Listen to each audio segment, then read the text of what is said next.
এখন আমরা সমাধান করব অষ্টম শ্রেণীর গণিত বই চতুর্থ অধ্যায় বীজগণিতীয় সূত্রাবলী ও প্রয়োগ অনুশীলনী না সম্পূর্ণ অধ্যায়ের জন্য পরীক্ষায় আসতে পারে এমন কমন উপযোগী সৃজনশীল।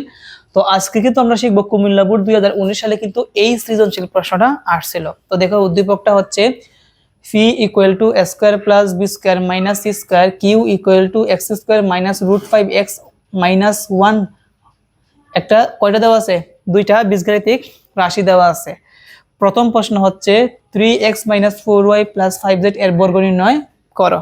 তো আসলে আমরা ক নাম্বার থেকে শুরু করি। এইগুলা বর্গ কিভাবে নির্ণয় করতে হয় এর পূর্ববর্তী সৃজনশীল প্রশ্নে কিন্তু সুন্দরভাবে সমাধান করছি। যারা ওই ক্লাসগুলো দেখবা তারা পারবা, এই ভিডিও ডেসক্রিপশন বক্সে দেওয়া থাকবে। তো আমরা লিখব 3x - 4y + 5z বর্গ নির্ণয় করতে হবে। দিলাম কি বর্গ, মাইনাসটার মধ্যে প্লাস আনতে হবে। তো আমরা লিখব এখানে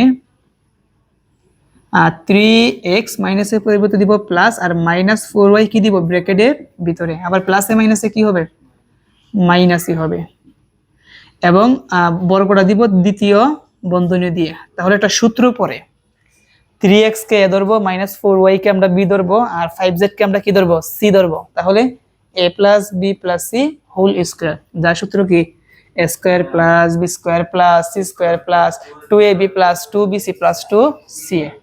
তাহলে আমরা লিখব a square plus b square plus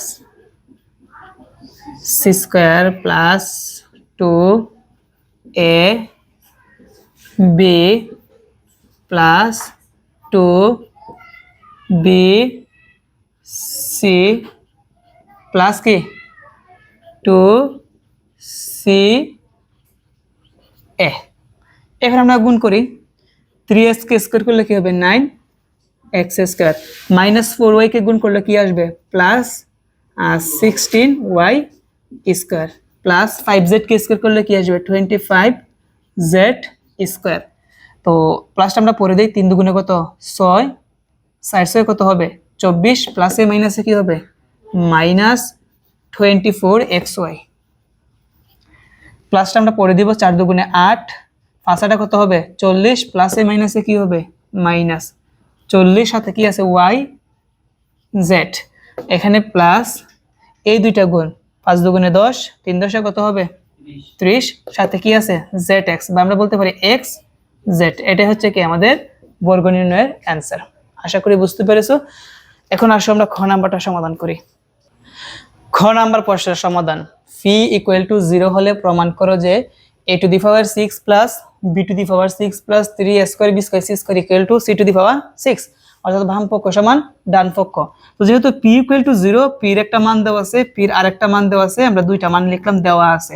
যেহেতু p এর মান দুইটা, আমরা প্রশ্ন মতে একটা সমান কি লিখতে পারি আরেকটা, অর্থাৎ a² plus b² minus c² equal to আমরা কি লিখতে পারি 0।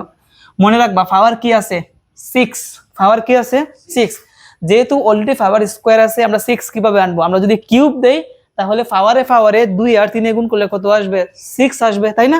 সেজন্য আমরা কি করব ঘন করব। কি করব ঘন করব। ঘন করার জন্য আমরা একটা কাজ করতে হবে, আমরা এখানে শুধু দুইটা পদ রাখবো, a² প্লাস b² রেখে দিলাম, মাইনাসের c², এই পাশে আনলে কি হবে প্লাসের c²। এখন আমরা উভয় পক্ষকে আমরা কি করব ঘন। দেখো a² প্লাস b² দিলাম ঘন, আর c² দিলাম হচ্ছে ঘন, এবং আমরা ব্র্যাকেটে উল্লেখ করে দিব ঘন করে।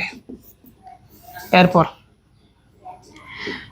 a² কে আমরা a ধরবো, b² কে আমরা কি ধরবো b ধরবো। তাহলে a প্লাস b হোল কিউবের সূত্র, এটা সূত্র হচ্ছে a³ plus b³ plus 3ab into a plus b সমান c², আবার কিউব করলে কি আসবে c⁶, কি আসবে c⁶। এটার কিন্তু দুইটা সূত্র আছে, একটা হচ্ছে এভাবে a³ plus 3a² b plus 3ab² plus কি b³। এই সূত্রটা কিন্তু ভেঙে কিন্তু আমাদের এই সূত্রটা বানানো যায়, এই জন্য আমি এইটা না লিখে এই সূত্রটা লিখছি। আর এই সূত্রটা যদি লিখে আমাকে এক্সট্রা 2 লাইন বাড়াতে হবে, বুঝতে পারছি? আমরা এই সূত্রটা মুখস্থ করে নিব। তাহলে আমরা কি বললাম, a প্লাস বি হোল কিউবের ঘন নির্ণয় সূত্রটা কি, a cube plus b cube plus 3ab into a plus b, আর সি স্কোয়ার কিউবকে গুণ করলে কি আসবে, সি টু দি পাওয়ার 6। এখন দেখো এ স্কোয়ার কিউব কি হবে, a to the power 6, b square cube করলে কি আসবে, b to the power 6, 3 square b square, a square plus b square, square plus b square সমান কি আছে, সি স্কোয়ার, আর এখানে যা আছে কি তাই। দেখো তো বাম পক্ষ ডান পক্ষের সাথে মিলছে কিনা, মিলে গেছে, শেষ। অতএব a to the power 6 plus b to the power 6 plus 3 square b square c square equal to c to the power 6 প্রমাণিত। লিখতে পারো। গ নাম্বার প্রশ্নের সমাধান। তো গ নাম্বার হচ্ছে কিউ ইকুয়াল টু 0 হলে এদিকে x to the power 4 plus 1 by x to the power 4 এর মান নির্ণয় করো।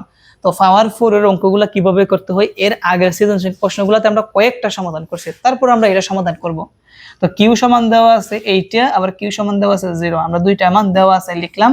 যেহেতু দুইটা কিউর মান, আমরা প্রশ্নের মতে একটা সমান আরেকটা, মানে x square minus √5x minus 1 equal to কত হবে, 0, বা x স্কয়ার মাইনাস 1টা রেখে দিব, আর √5x আছে মাইনাসের এই পাশে কি হবে, প্লাসের হবে। যেহেতু x আছে, আমরা উভয় পক্ষকে আমরা কি দ্বারা ভাগ করব, x দ্বারা ভাগ করব।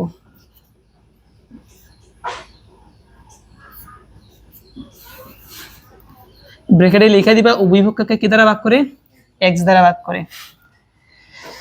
তাহলে আমরা এভাবে লিখতে পারি, x দিয়ে x স্কয়ারকে কি একটা ভগ্নাংশ, মধ্যখানে কি হবে মাইনাস x দ্বারা কাকে, 1 কে, x এ কাটা থাকবে কি √5 দেখা যায়। এখন বা x স্কয়ার কাটলে কি থাকবে, আরেকটা x থাকবে, লিখলাম। মধ্যখানে কি আছে মাইনাস, আর এখানে কি থাকবে 1/x ইকুয়াল টু কত, √5। তাহলে আমরা একটা মান পেলাম, x মাইনাস 1/x সমান আমরা কত পেলাম, √5। এখন আমরা এই প্রশ্নটা সমাধান করতে পারবো। পাওয়ার 4 মানে কি, দুইবার সূত্র পড়বে, কয়বার সূত্র পড়বে, অতএব x to the power 4 plus 1/x to the power 4 সমান, এটাকে ভাঙবো, x স্কয়ার দিয়ে ব্র্যাকেট দিয়ে square, 1/x to the power 4 কে ভেঙে লিখবো 1/x স্কয়ার দিয়ে ব্র্যাকেট দিয়ে স্কয়ার। তাহলে কোন সূত্র পড়ে, a স্কয়ার প্লাস b স্কয়ারের সূত্র পড়ে, যার সূত্র হচ্ছে a plus b whole square minus 2ab। এখান থেকে x স্কয়ার কি কাটা, এটাকে আমরা আবার ভাঙবো, x দিয়ে ব্র্যাকেট দিয়ে স্কয়ার প্লাস 1/x স্কয়ারকে ভেঙে লিখবো 1/x দিয়ে ব্র্যাকেট দিয়ে স্কয়ার, এবং দ্বিতীয় বন্ধন দিয়ে আমরা কি দিব, হোল স্কয়ার, মাইনাস 2 একে কত 2, আবার সূত্র পরে স্কয়ার প্লাস কি বি স্কয়ার। তবে এখন যে আমরা সূত্রটা অ্যাপ্লাই করব, মান আমরা প্লাসের পেয়েছি নাকি মাইনাসের, তাহলে মাইনাসের সূত্র অ্যাপ্লাই করব, a minus b whole square plus 2ab, এবং দ্বিতীয় বন্ধনী দিয়ে হোল স্কয়ার মাইনাস 2, x এ কাটা, x মাইনাস 1/x এর মান হচ্ছে √5, উপরে হবে স্কয়ার প্লাস 2 একে 2, দ্বিতীয় বন্ধনী দিয়ে স্কয়ার মাইনাস 2, বাকিটুকু এই পাশে সমান √5 কে যদি আমরা স্কয়ার করি কত পাবো, 5, কারণ রুটের স্কয়ারে কাটা, প্লাস 2 উপরে স্কয়ার মাইনাস 2, ফার্স্ট ইয়ার দিয়ে যোগ করলে কত আসবে 7, উপরে স্কয়ার মাইনাস 2, 7 কে স্কয়ার করলে আমরা কত পাবো 49 মাইনাস 2, 49 থেকে যদি আমরা 2 বিয়োগ করি কত পাবো 47, আর এটাই হচ্ছে কি আমাদের অ্যান্সার। আমরা কিন্তু x to the power 4 plus 1/x to the power 4 এর মান আমরা 47 পেয়েছি। আশা করি আজকের ক্লাসের মাধ্যমে তোমরা এই সৃজনশীল প্রশ্নের সমাধানটি ভালোভাবে বুঝতে পেরেছো। আমরা নেক্সট পর্বে আরো সৃজনশীল প্রশ্ন সমাধান করব।